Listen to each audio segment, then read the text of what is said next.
फैज़गंज वेझो government high school बसीरे जी building ज़ंबू हाल बणिजी वियो आहे। छित जा छपर किरण रोज़ जो मामूल बणियल आहे। कंहिं बि वक़्तु वॾो हादसो पेश अची सघे थो। गवर्नमेंट हाई स्कूल बसीरे जी बिल्डिंग काफ़ी अरसे खां मरम्मत न थियण करे ज़ंबू हाल बणिजी वियो आहे, जंहिं सबबु शागिर्द अक्सर ख़ौफ़ में वरतल आहिनि ऐं के शागिर्द ख़ौफ़ में अचण करे स्कूल ई अचणु छॾे ॾिनो आहे। हाई स्कूल बसीरे में तक़रीबन 500 शागिर्द तालीम हासिल कनि था।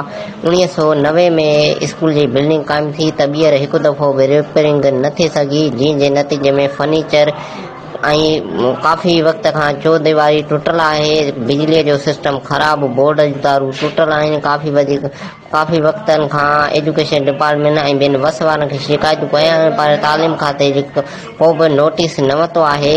हेडमास्टर चयो त असांजो इहो मुतालबो आहे, सिंध हुकूमत खां मुतालबो आहे त गवर्नमेंट हाई स्कूल बसीरे जी बिल्डिंग जी मरम्मत कराई वञे, जीअं शागिर्द तालीम हासिल करे सघनि। बाबर अली चनो, काश न्यूज़, फैज़गंज।